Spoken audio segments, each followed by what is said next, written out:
do this, I'm out of here. No, I'm just kidding. I'm just kidding. Say, 18 months, man. I mean, obviously you know the battles to get back here. I mean, what's the emotion like for you right now? Man, I'm happy to be back. It's crazy because it's been 18 months, but it feels like I was just here. You know, it feels like I just fought. I just saw you guys. It's crazy how fast time goes. These starts and stops that you kind of had to have in your career, I mean, how mentally taxing is it, right? I mean, it's got to be difficult along the way sometimes to think like, am I doing something wrong or is this not for me? Yeah, no, I don't have the "it's not for me" mindset, but it's tough. You know, it's like I want to stay healthy. I want to be active, be consistent, and then it's like always something happens with me. It's like I have all this momentum and I'm doing so well, and then it's like sideline for a year, sideline for 15 months, now 18 months. But you know, I made up my mind. I'm like, this is the last injury. Maybe I just needed to get it strong for the road ahead. That's awesome. Talk about the matchup itself, right? Because on paper it looks like it's going to be fireworks. So what do you think about Dan as an opponent? Yeah, it's going to be a tough fight. You know, Dan he's a good guy. He's super well-rounded. He comes from a great camp, great coaches, everything about him. You know, he's never been finished. Super durable. Jiu-jitsu black belt. I see a lot of similarities in him and I. So yeah, I'm prepared for a 15-minute sprint. You know, I hope it doesn't go that long. I know the fans and everyone's excited for this matchup. You know, I was going to fight someone in front of me, but couldn't get cleared. And I think more people are excited about this just because of our styles. And yeah, so it's like I'm not looking forward to that, but I'm glad someone is. Nice. Last thing for me, I mean, a win here, obviously a big one for you, but do you think about like rankings and where it puts you? I mean, you've had this layoff, so it's like, where do you fit in? And do you even allow yourself to look forward anymore without jinxing yourself or something? So do you think about what comes next with this? I do, and I used to a lot, but now I'm just focused on the task at hand because, yeah, I want to be a world champion. I want to fight, you know, the best guy in the world, but all that means nothing if I don't win on Saturday night. So, you know, I just have to perform well and you know, do what I know I'm capable of. And I do feel like I get a big win. I put on a show, make a statement. I feel like I'm right back in the mix of possible title contention because everybody in front of me has fought each other and they fought the best. I'm one of the few that hasn't got to. I just want the opportunity, and I guarantee that would be an exciting fight, but I have to win Saturday or that means nothing. Josh, right. When Dan was out here, I think the fighter that you were originally tied to was Arnold Allen, correct? And I asked Dan about that, and he said there, in his words, there is no question fans are more excited to see me fight Josh Emmett than Arnold Allen. So I assume you're in the same boat? Yeah, no, I 100% agree. You know, it's like everyone in the UFC is tough. It's like even someone making their debut, it's like the thing with MMA and these 4-ounce gloves, anything can happen, you know? So it's like whether you're fighting someone making their debut or you're fighting one of the best guys in the world, it's just so crazy. That's what's so crazy about this sport. It's like the unknowing, you know? I don't know what's going to happen. I hope for the best, but it's like I always say, driving my car into a tree with no seatbelt. I hope for the best, but who knows what's going to happen. But I think fans are excited to see this car wreck coming up on Saturday night just because of the similarities and he comes forward and the pressure he puts on, and he's so durable. He'll take shots and you can't get him out of there. He just keeps coming. And I'm the same way too. I will never give up. You know, you literally have to put me out or catch me in something, you know, but I won't quit. Like that's a promise, you know. Bone sticking out of my finger, no ACL, whatever it is, I'm not quitting. Well, kind of going off of that, I think since your last fight, the division's been pretty active. There's been a lot of matchups among the top 10. You yourself said you haven't really fought a lot of those elite guys. Did you hear a lot of fans kind of fantasy matchmaking you against these guys, even in your time off? Like, they still remember who Josh Emmett is. You just couldn't fight. Yeah, so it's kind of funny. It's just because no one knows what goes into this. You guys know, like everyone else, it's like all the work we put into it, and like they just think we show up on Friday or Saturday night, fight, and then like people were asking me 2 months after, when are you fighting again? I'm like, damn, I have no ACL. But yeah, no, it's every time any 45er fighting on the card, I'm like, watch, they're gonna say Josh Emmett needs to fight this guy, and it's like the guy's making his debut, and then they're like, Josh Emmett needs to fight him. I'm like, Yeah, that makes a lot of sense. But it's funny. At least my name has been in the conversation and talks with the fans and a lot of people for 18 months. So it is nice, you know, in a sense, even though I really don't care, that I'm still talked about, you know. So people didn't completely forget about me this time. Do you like being tied to that guy that is in these back and forth wars, or like, because people just they want to see you fight these guys because they think it's going to be this, like, as you said, car wreck. Yeah. No, and it's kind of like just how, like, Justin Gaethje, how he goes out there, he wants to perform and stuff, and I have that mindset, like, I'm going out for performance bonuses, but even though I don't really want it, deep down inside of me, I want to have the craziest fight of the year fight and get that knockout of the night with like a minute left. You know, I want 2 bonuses. I want that money, and I'm in the entertainment business, so it's like I know what fans want to see. I know what Dana White wants to see. I know what the matchmakers want to see, and that's why I try to put on these fights. I've never been in a boring fight, even from my first amateur fight, and I never will be. I come from a wrestling background. I feel like I could go out there and take people down and just grind them out and win lackluster decisions, but like I wouldn't be in the place that I am. I wouldn't have a lot of these like records and things like that, and you know, that's what I'm aiming to, you know, please the crowd and everything. You know, since I'm not going to go out and just start talking all trash to people I don't know. You know, it's just like that's not my style. But I promise you, I'll be in the most exciting fight anytime I'm on a card. Josh, in the middle here.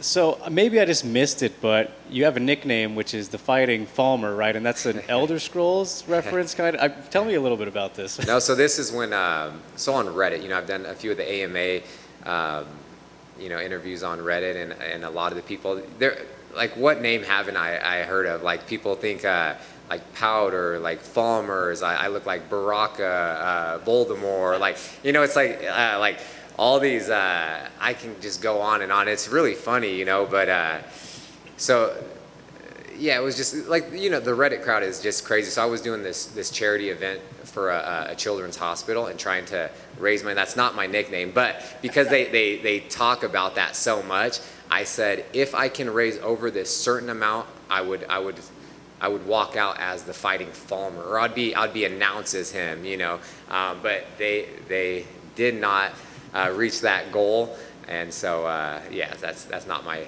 name. I've heard other nicknames and stuff like Wikipedia. It's like, but people are doing that. I'm like, I don't have a nickname, and I've been announced even on ESPN and stuff like that. They announced me as what was it?